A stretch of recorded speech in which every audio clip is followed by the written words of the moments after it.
Freedom వేరుశనగ నూనెతో వంటింటి ఊరగాయలకు మన ఊరి రుచిని తెచ్చేద్దాం. Welcome to Suman TV. నేను సుమన్ టీవీ. వక్ఫ్ బిల్, దీనికి సంబంధించినటువంటి వాటిలో కనుక మనం చూస్తే గత కొద్ది రోజులుగా రకరకాల కథనాలు, భిన్నాభిప్రాయాలు వ్యక్తపరుస్తూ ఉన్నారు. అయితే ప్రస్తుతం దీనికి సంబంధించి కొన్ని కీలక నిర్ణయాలు కూడా తీసుకోవడం జరుగుతుంది. ఈ బిల్లు వల్ల ముస్లిం సోదరులకి ఎలాంటి ప్రయోజనం కలిగే అవకాశం ఉంటుంది, వక్ఫ్ బిల్ అంటే ఏంటి, వీటికి సంబంధించినటువంటి ప్రాసెస్ ఏ విధంగా ఉండే అవకాశం ఉంటుంది అన్నది ఈరోజు మనతో పాటు హైకోర్టు అడ్వకేట్ అలగరి రవీంద్రనాథ్ గారు ఉన్నారు. అది వారి మాటలోనే తెలుసుకుందాం. Hello sir. హాయ్ అండి నాగరాజ్ గారు. వక్ఫ్ బిల్, ఇప్పుడు దీని గురించి అందరూ మాట్లాడుకుంటూ ఉన్నారండి. ఓవరాల్గా ఇది ఎలాంటి బెనిఫిట్ ఇచ్చే అవకాశం ఉంటుందంటారు అసలు ముస్లిం సోదరులకి? వక్ఫ్ బిల్ అన్నది ఇప్పటివరకు మన భారతదేశంలో 1947లో భారతదేశానికి స్వాతంత్రం వచ్చిన తర్వాత ముస్లింలకి ఉద్దేశించినటువంటి స్థిర చరాస్తులు, ల్యాండ్ కావచ్చు, చరాస్తులు కావచ్చు, వీటికి సంబంధించినటువంటి ఒక ప్రొటెక్షన్ కమిటీని వక్ఫ్ బోర్డ్ అని ఒక బోర్డు ఉంది సార్. అంటే నేను బేసిక్లీ అర్థమయ్యే భాషలు చెప్తాను. 1913లో కొంతమంది ముస్లిం పెద్దలందరూ కలిసి దీన్ని ఏర్పాటు చేసుకోవడం జరిగింది, ఈ వక్ఫ్ బోర్డు. ఏమిటి వక్ఫ్ బోర్డు అంటే? వక్ఫ్ అంటే అరబిక్ వర్డ్ ఏంటంటే చేయి కలుపుకుంటూ ఒకరికొకరు తోడ్పాటు అందించుకుంటూ ముందుకు వెళ్ళడం అన్న మీనింగ్ వస్తుంది, అరబిక్లో ఉన్నటువంటి మీనింగ్. ఏంటి వక్ఫ్ అంటే? ముఖ్యంగా తమకు ఉన్నటువంటి ఏదైతే ప్రాపర్టీ ఉంటుందో, ముస్లింల యొక్క మత సిద్ధాంతం ప్రకారం నేను చెప్తున్నాను, తమ ప్రాపర్టీని తమ తర్వాత వారసులకు అందజేసే విధంగా, అంటే కొడుకు, కూతురు, పిల్లలు అయిపోయిన తర్వాత పూర్వకాలం, అంటే ఇప్పుడు నేను చెప్పేది ఒక 20-30 ఇయర్స్ బ్యాక్ నేను చెప్తున్నాను, అప్పటి మనుషుల్లో కొంత దాతృత్వ భావన ఎక్కువ ఉండేది.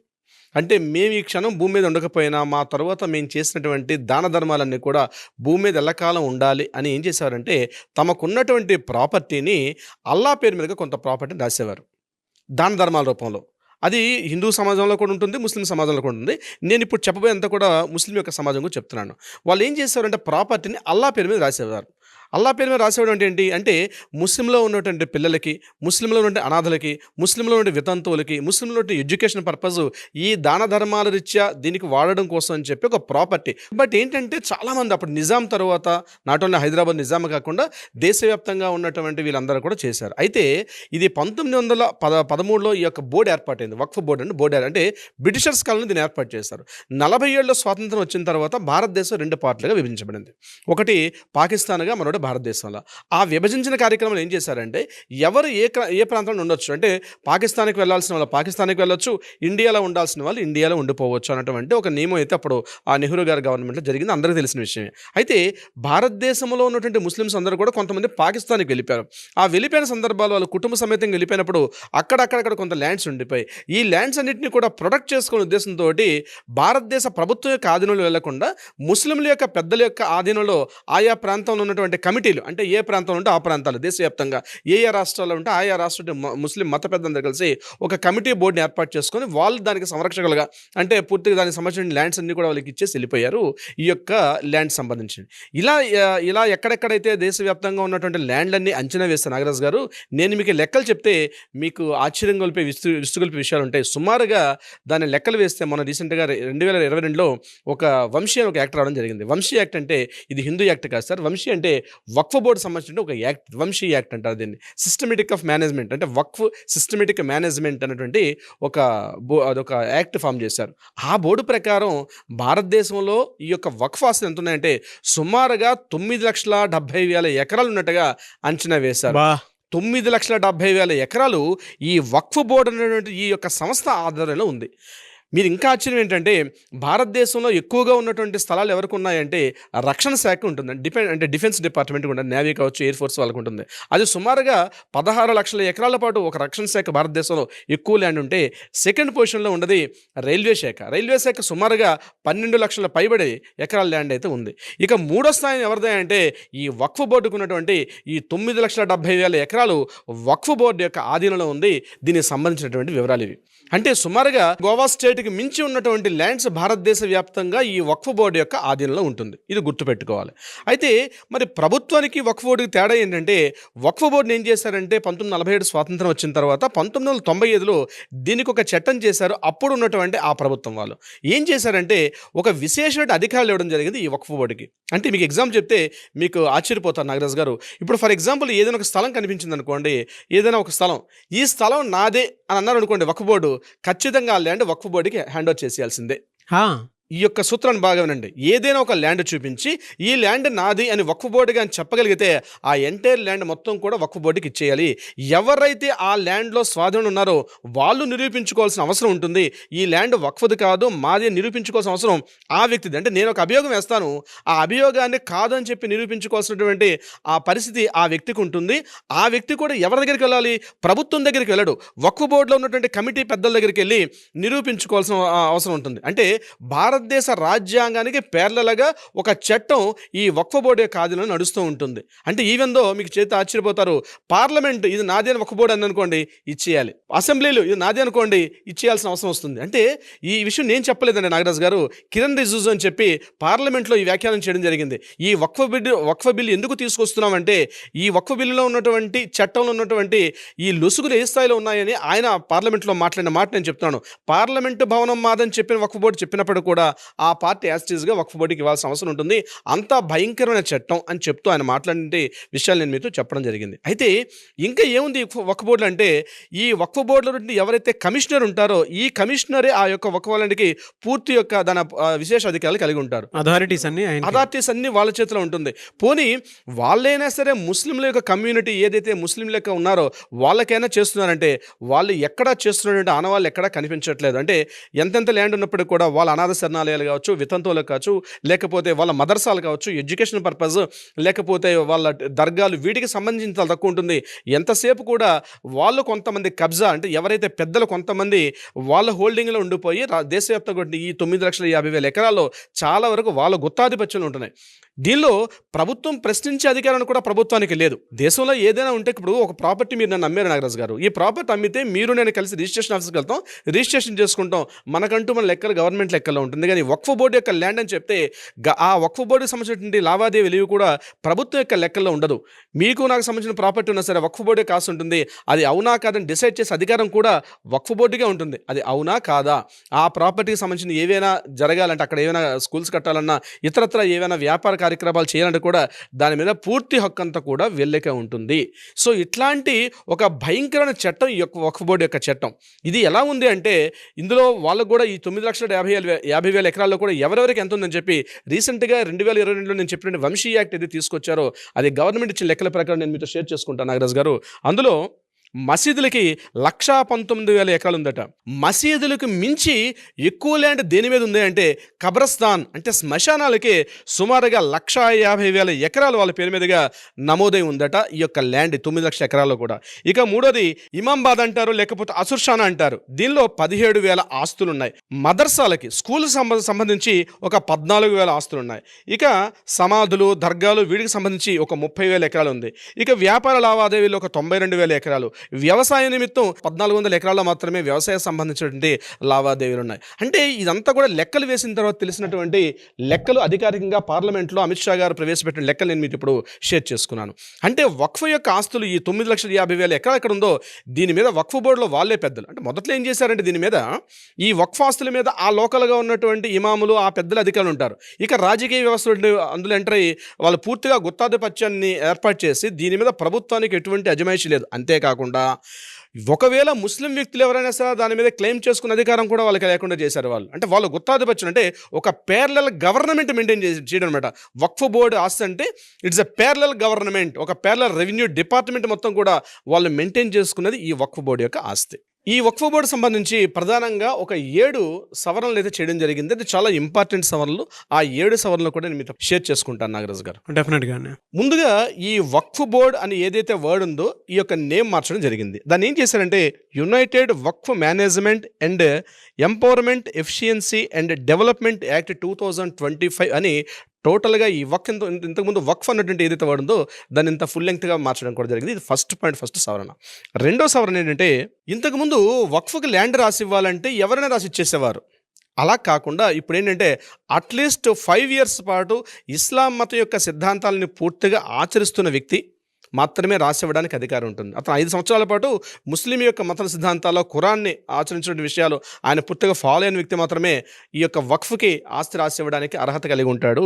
ఇది చాలా ఇంపార్టెంట్. అది కూడా అతని యొక్క సెల్ఫ్ ల్యాండ్ అయి ఉండాలి. అంటే అతను సెల్ఫ్ ఎక్వైర్ చేసిన ప్రాపర్టీ అయి ఉండండి. అది వారసత్వంగా సంక్రమిస్తున్న ప్రాపర్టీ కాకుండా అతని సెల్ఫ్ ఎక్వైర్డ్ ప్రాపర్టీ మాత్రమే ఇచ్చే అవకాశం ఉంటుంది. ఇంతకుముందు ఏం జరిగేదంటే ఒక వ్యక్తి ఫ్యామిలీ వాళ్ళ కొడుకులకి ప్రాపర్టీ ఇచ్చిన తర్వాత అమ్మాయిలకి పెళ్లి చేసి పంపించిన తర్వాత ఆ ప్రాపర్టీ అమ్మాయిలకు ఉండేది కాదు. కానీ ఏదైతే రీసెంట్గా మనకు వచ్చే హిందూ సెక్షన్ యాక్ట్ వారసత్వ హక్కు చట్టాలలో ఉన్నాయో అదే మాదిరిగా ఆడపిల్లలకు కూడా అందులో ఆస్తి హక్కు ఎలా అయితే ఉందో ఆడపిల్లలకు కూడా ఆస్తి హక్కు ఇచ్చిన తర్వాత మిగిలిన ల్యాండ్ మాత్రమే వక్ఫ్కి చెందేటట్టుగా ఈ యొక్క సవరణ అయితే చేయడం జరిగింది. ఇది రెండో ప్రధానమైనది. ఇక మూడోది ఏంటంటే వక్ఫ్ హలాల్ ఔలత్ అంటారు. అంటే ఏంటంటే వారసులు చూసుకుండేవారు. అంటే ఈ యొక్క వక్ఫ్ ల్యాండ్ ఇంతకుముందు ల్యాండ్ ఇచ్చేటప్పుడు 2 రకాలుగా ఉండేది. అంటే ఏంటంటే ఈ యొక్క ప్రాపర్టీని ఆ ప్రాపర్టీ వక్ఫ్కి ఇచ్చేవారు. ఇచ్చిన తర్వాత వాళ్ళకి సంబంధించిన వారసులు దాన్ని మెయింటైన్ చేయడం ఒక పార్ట్ ఉండేది. వారసులు లేకుండా పూర్తిగా వక్ఫ్ బోర్డే సంబంధించి ఉండేది. ఈ ఎవరైతే వారసులు చూసుకుంటారో దాన్ని వక్ఫ్ హలాల్ ఔలత్ అంటారు. దాన్ని ఏదైతే ఈ ప్రాపర్టీని కూడా ఇచ్చేటప్పుడు ఎవరు పడితే వాళ్ళు ఇవ్వడం కానీ దీనికి ఇవ్వడం కాకుండా దీనికంటే ఒక వ్యవస్థ, దానికి ఒక సిస్టమేటిక్ ఒక ఫార్మేట్ అనేది అది దగ్గరలో ఉన్నటువంటి ఇంక నేను నెక్స్ట్ చెప్పబోయే సవరణ దీనికి అనుగుణంగా ఉంటుంది. సో ఇచ్చేటప్పుడు ఒక విశేష అధికారులు ఇచ్చేటప్పుడు వక్ఫ్ ఇచ్చేటప్పుడు కూడా డైరెక్ట్గా ఇచ్చేయడం లేకపోతే వారసుల్ని దానికి ఒక నామినీగా పెట్టడం కాకుండా అక్కడ కలెక్టర్ని ఇన్వాల్వ్ చేయడం జరిగింది. అంటే కలెక్టర్ దృష్టిలో తీసుకెళ్ళి కలెక్టర్కి పూర్తిగా విశేష అధికారులు వచ్చి కలెక్టర్ యాక్సెప్టెన్స్ ఇస్తే అప్పుడు మాత్రమే ఈ వక్ఫ్ ల్యాండ్కి ఇవ్వడం జరిగింది. ఇంతకుముందు కలెక్టర్కి ఎటువంటి అధికారాలు కూడా ఉండేది కాదు నాగరాజు గారు. ఇక 4th పాయింట్ ఏంటంటే ప్రాపర్టీస్ ఉన్నాయి, ఏ ఇతరతర కారణాల వల్ల వాళ్ళ వారసులు లేరు, ఎవరు సంబంధించిన ఏ స్టేజ్ లేకపోతే మిగిలిన ఆస్తులు ఎలా అయితే ప్రభుత్వ ఆధీనంలోకి వెళ్తాయో, అంటే ఇప్పుడు ఒక ప్రాపర్టీ ఉంటుంది, ఒక ప్రాపర్టీకి క్లాస్ 1 లీగల్ హెయిర్స్ అంటారు, క్లాస్ 1 లీగల్ హెయిర్స్ లేరండి, క్లాస్ 2 లీగల్ హెయిర్స్కి వెళ్తారు, క్లాస్ 2 లీగల్ ఆగ్నెంట్ అంటారు, కాగ్నెంట్స్ అంటారు. ఇవి ఎవ్వరూ లేరనుకోండి సిస్టమేటిక్లో చివరిగా ఆ ప్రాపర్టీ ఎవరికి చెందుతుంది అంటే ఆ ప్రాపర్టీ కంప్లీట్గా ప్రభుత్వం స్వాధీనం చేసుకునే హక్కును కూడా ఈ యొక్క చట్టం ద్వారా దీన్ని రూపకల్పన చేశారు. ఇది ఇక్కడ ప్రధానంగా ముస్లిం సోదరులకి నచ్చడం లేదు. అంటే ప్రభుత్వం అజమాయిషీ ఎందుకు, ప్రభుత్వం ఇట్లా స్వాధీనం చేసుకుంటుంది, మా ముస్లిం మత పద్ధతులు ఇవాళ తప్పించి ప్రభుత్వానికి దీని మీద అజమాయిషీ అవసరం లేదు కదని చెప్పి ఈ 4వ సవరణకి ఎక్కువగా నెగిటివిటీ బాగా స్టార్ట్ అయింది నాగరాజు గారు. ఇంకొక సవరణ ఏంటంటే దీంతో పాటు జరిగింది, ఇప్పటివరకు దేశవ్యాప్తంగా ఉన్నటువంటి ఎక్కడెక్కడైతే వీళ్ళ ఆస్తి వివరాలు ఉన్నాయో వీటన్నిటిని కూడా 6 months టైం పెట్టి 6 monthsలోగా ఇవన్నీ కూడా రిజిస్ట్రేషన్ చేసుకోవాలి. అంటే వక్ఫ్ బోర్డ్ అయినా లేకపోతే దానికి ఎవరైతే ఒక అధికారంగా కలిగి ఉన్నటువంటి వక్ఫ్ ఎవరైతే అథారిటీ డివిజన్ ఎవరైతే ఉంటారో వాళ్ళు ఇమీడియట్గా గవర్నమెంట్ రిజిస్ట్రేషన్స్కి వచ్చి ఒక రిజిస్ట్రేషన్ అథారిటీ డిపార్ట్మెంట్ ఏదైతే మనకి ఇప్పుడు రిజిస్ట్రేషన్స్ యాక్ట్ ఎలా ఉందో ఆ యాక్ట్ ప్రకారం ఎవరి ప్రాపర్టీ కొట్టుకుని ఇది వక్ఫ్ ల్యాండా కాదా అది రిజిస్ట్రేషన్ చేసేయమని చెప్పారు. టోటల్గా రిజిస్ట్రేషన్ డిపార్ట్మెంటే కొనుగోలు అమ్మకాలు ఇవన్నీ కూడా ఎట్లయితే మనకి ట్రాన్స్పరెంట్గా ఈసీ అని ఎట్లయితే కనిపిస్తాయో ఈరోజు భారతదేశ వ్యాప్తంగా ఉన్నటువంటి ఏదైతే టోటల్ ల్యాండ్స్ అన్నీ కూడా రిజిస్ట్రేషన్ డిపార్ట్మెంట్లో ఇంక్లూడింగ్ సర్వే నెంబర్స్ అన్నీ కూడా కల్పిస్తూ ఏదైతే వక్ఫ్ రిలేటెడ్ ల్యాండ్ ఉంటే ఆ వక్ఫ్ రిలేటెడ్ ల్యాండ్గా కనిపించాలి. ఇప్పుడు ఫర్ ఎగ్జాంపుల్ ఎండోమెంట్ ల్యాండ్స్ ఉంటాయి, దేవాదాయ ధర్మాదాయ శాఖ ల్యాండ్స్ ఉంటాయి. అవి ఎప్పుడైతే స్ట్రీమ్ లైన్ చేసుకున్నారో భారతదేశంలో చాలా చోట్ల 90% ఆఫ్ ఎండోమెంట్ ల్యాండ్స్ ఎక్కడైతే ఉంటాయో రిజిస్ట్రేషన్ డిపార్ట్మెంట్లో కనిపిస్తాయి. అదేవిధంగా వక్ఫ్కు సంబంధించిన ల్యాండ్స్ ఎక్కడ కూడా ఇప్పటివరకు ఎక్కడ కూడా ఈవెన్ ఒక స్క్వేర్ యార్డ్ కూడా మీకు ఎక్కడ గవర్నమెంట్ రికార్డ్స్లో కనిపించదు. కానీ ఈ సవరణ చేయడం ద్వారా ఏం తెలిసిందంటే టోటల్ ల్యాండ్ ఎంతైతే ఉందో దేశవ్యాప్తంగా ఏ ఊర్లో ఏ గ్రామంలో ఎట్లా ఎంత ఉందో టోటల్ ల్యాండ్ కూడా వక్ఫ్కు సంబంధించినటువంటి ఒక సిస్టమ్ కనిపించమని చెప్పి నమోదు చేయమని గవర్నమెంట్ ఒక సవరణ తీసుకొచ్చారు. ఇందులో ఇంకొక ప్రధానమైన విషయం ఏంటంటే దీనికి సంబంధించి వక్ఫ్ బోర్డులో ఇంతకుముందు స్త్రీలకు ప్రవేశం ఉండేది కాదు, ఇంక్లూడింగ్ ముస్లిమ్స్ అయినా సరే. కానీ బాడీ మెంబర్ ఆఫ్ బోర్డు ఉందో ఆ బాడీలో స్త్రీలకు కూడా ప్రవేశం చేశారు. ఇంకొక ఇంపార్టెంట్ పాయింట్ అంటే ఒక్క స్త్రీలకే కాకుండా నాన్ ముస్లిమ్స్ కూడా ఆ బోర్డులో మెంబర్షిప్ ఇవ్వాలి అట్లీస్ట్ అని చెప్పి ఒక సవరణ తీసుకొచ్చారు.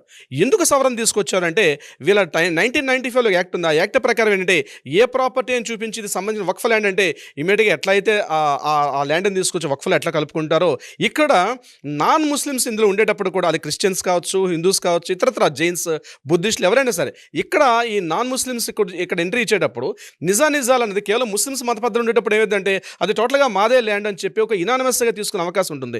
ఎప్పుడైతే నాన్ ముస్లిమ్స్ కూడా ఆ యొక్క బోర్డులో మెంబర్స్ ఉండగలిగితే ఇది నాన్ ముస్లిమ్స్ కూడా ఉండేటప్పుడు ఏమైందంటే ఒక ట్రాన్స్పరెన్సీ ఉండే అవకాశం ఉంటుంది. ఆ ఉద్దేశంతో ఇద్దరు నాన్ ముస్లిమ్స్ని కూడా ఆ బోర్డు మెంబర్షిప్లు ఉండేటట్టుగా ఒక సవరణ తీసుకొచ్చారు.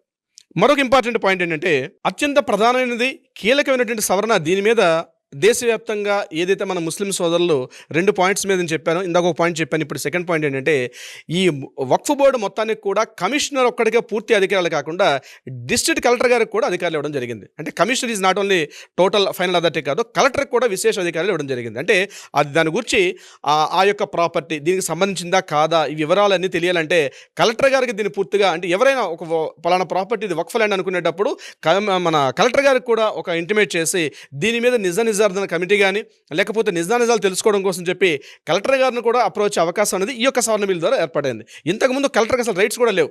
రెవెన్యూ డిపార్ట్మెంట్కి డిస్ట్రిక్ట్ ఫస్ట్ క్లాస్ మ్యాజిస్ట్రేట్ అయినప్పటికీ కూడా దాని మీద పూర్తి అధికారులు ఏవి కూడా కలెక్టర్ గారికి ఒక 1 పాయింట్ కూడా ఇక్కడ లేదు వక్ఫ్ బోర్డు మీద. కానీ ఈ సవరణలో ఏం జరిగిందంటే కలెక్టర్ గారికి విశేష అధికారులు కూడా ఇవ్వడం జరిగింది దీనికి సంబంధించి. ఇది కాకుండా ప్రధానంగా ఇదంటే ఎందుకు ఈ యొక్క ఇనిషియేటివ్గా తీసుకున్నారంటే ఒక కారణం ఏంటంటే ఇన్ని సవరణలు ఇప్పుడు నేను చెప్పినటువంటి ఈ 7 సవరణలు ఎందుకు తీసుకొచ్చారంటే తమిళనాడులో ఒక గ్రామంలో సుమారుగా 30,000 ఎకరాలు ఉంటే వక్ఫ్ బోర్డు సంస్థ ఏం చేసిందంటే ఈ ప్రాపర్టీ మొత్తం మాదే అని చెప్పి ఎంటైర్ ఆ గ్రామానికి సంబంధించిన గ్రామాన్ని మొత్తం కూడా వక్ఫ్ బోర్డులో కలిపేసుకున్నారు. ఇది ఒక 4 years బ్యాక్ జరిగిన సంఘటన ఇది.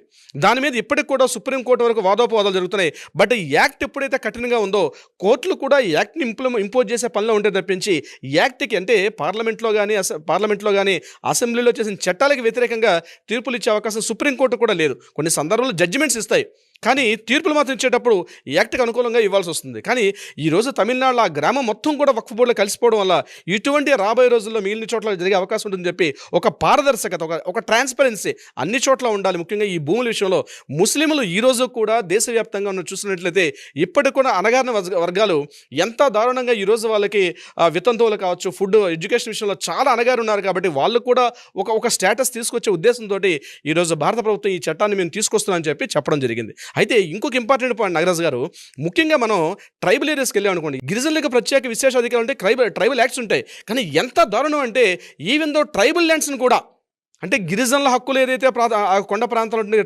ట్రైబల్స్కి ఉండే హక్కులు కూడా ఈవెన్ ట్రైబల్ యాక్ట్కి వ్యతిరేకంగా కూడా ఈవెన్ వక్ఫ్ బోర్డు పొరపాటున ఆ ట్రైబల్ ల్యాండ్ మాదంటే కూడా గిరిజనులకు ఉన్నటువంటి ఆ హక్కులు కూడా కలరాసినటువంటి చట్టం ఈ వక్ఫ్ బోర్డు యొక్క చట్టం ఇది.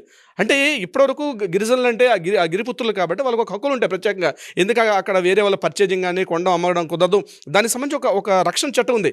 కానీ గిరిజన చట్టాలు అంటే గిరిజన యొక్క ల్యాండ్స్ విషయంలో కూడా వాళ్ళ ల్యాండ్స్లో కూడా ఎంటర్ అయిపోయే హక్కు ఈ యొక్క చట్టాన్ని కల్పించడం జరిగింది, ఈ యొక్క వక్ఫ్ బోర్డు చట్టం. అందుకే దాన్ని కూడా సవరణ చేశారు. ఇకపోతే షియా ముస్లిమ్స్ అని, సున్నీ ముస్లిమ్స్ అని ఈ తెగలు ఏవైతే ఉన్నాయో వీటికి సంబంధించి కూడా చాలా వివరాలు ఉంటాయి. వాటిని మరొక వీడియోలో మనం డీటెయిల్గా తెలుసుకుందాం. నాగరాజ్ గారు, ఈ యాక్ట్ మొత్తం మీరు వినుంటారు కదా, మీ ఒపీనియన్ షేర్ చేయండి. ఎందుకంటే భారతదేశం అంటే వసుదైన కుటుంబం అని చెప్పేసి మాట్లాడుకుంటూ ఉంటాము. అలాంటి దేశం మంది కొంతమందికి వన్ సైడ్గా కూడా కనిపించేటువంటి అవకాశాలు ఉంటాయి. కాబట్టి మీ అభిప్రాయం ఏదున్నా సరే కింద కామెంట్ బాక్స్లో పోస్ట్ చేయండి. ఫర్దర్గా వీటికి సంబంధించినటువంటి వాటిల్లో కొన్ని వీడియోస్ క్లారిటీగా మాట్లాడుకుంటూ కూడా చేసుకోవడానికి అవకాశం ఉంటుంది. ఎనీవేస్ థ్యాంక్ యూ అండి. Thank you so much Ravindranath గారు. Thank you so much Nagaraj గారు.